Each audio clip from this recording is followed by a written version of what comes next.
She didn't just wear the black turtleneck. She wore the identity of a dead man. Wide, unblinking eyes. A voice lowered by 2 octaves to mimic authority. Elizabeth Holmes was a master of the Silicon Valley aesthetic. The promise was intoxicating. 1 drop of blood changes everything. No more needles, no more waiting. A miracle in a box called the Edison. She surrounded herself with the Council of Elders, Kissinger, Mattis, Schultz, men of war and diplomacy, blinded by the image of a female Steve Jobs. The valuation hit $9 billion. The world wanted to believe in the miracle so badly that they stopped asking for the data. But miracles are rare in biology, and this one was a ghost. Inside the sleek white casing of the Edison machine, there was no breakthrough. There was only a nightmare. Instead of revolutionary sensors, it was a clumsy robotic arm glued together, trying to mimic human movements. The heat inside the box was so intense, it melted the plastic components. The blood vials frequently exploded, spraying biohazardous waste across the machinery. It was theater, not science.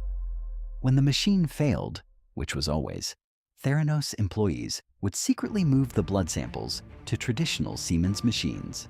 They were running a high-tech scam using the very technology they claimed to have made obsolete. The Edison was a black box where logic went to die. But a box that doesn't work is worthless unless you can sell it. Enter Walgreens. Elizabeth Holmes didn't sell them science. She sold them the fear of missing out. She walked into their boardroom and told them a lie so bold it bypassed their logic. She said, "If you don't buy this technology, CVS will." Panic set in. Walgreens, a $50 billion giant, didn't want to be left behind. They bypassed their own laboratories. They ignored their own experts who asked to see the data.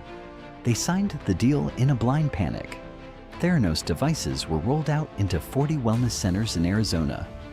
Real people began walking in, thinking they were getting cutting-edge medical care. They were actually walking into a casino where the currency was their own health. Theranos was not a laboratory. It was a dictatorship. Elizabeth and her partner, Sunny Balwani, ran the company with sociopathic precision. Security guards followed employees to their cars. Emails were monitored. Non-disclosure agreements were used as muzzles. Anyone who asked about the failing science was branded a traitor and fired instantly. To maintain the silence, Holmes needed an enforcer. Enter Ramesh Sunny Balwani, her secret lover and the company's COO. Sunny didn't understand the chemistry, but he understood fear. He stalked the hallways like a prison warden. He monitored how long employees spent in the bathroom. He tracked their keystrokes. He screamed at scientists in front of their peers until they broke down. Under Sunny's watch, the lab wasn't a place of innovation. It was a place of survival. He created a reality distortion field where lying was loyalty and telling the truth was treason. But the real crime wasn't corporate bullying. It was the human cost.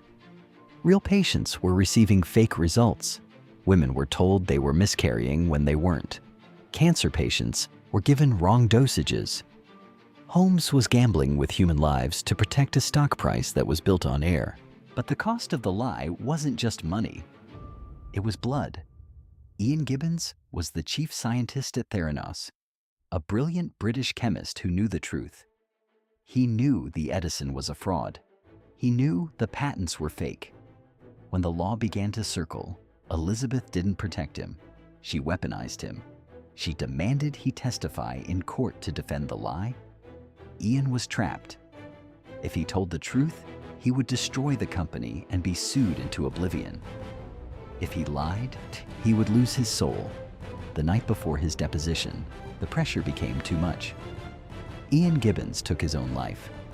When Elizabeth heard the news, she didn't send flowers to his widow. She didn't offer condolences. Her first reaction was to send a team to his house, to confiscate his laptop.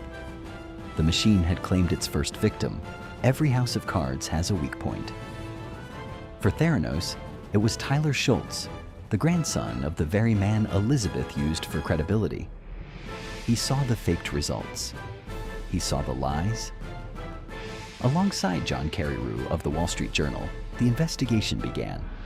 Theranos fought back with the most expensive lawyers in the country. They threatened to bankrupt the whistleblowers. They followed them in the dark. The tension was a Cold War fought in newsrooms and legal offices. But the math finally caught up with the myth.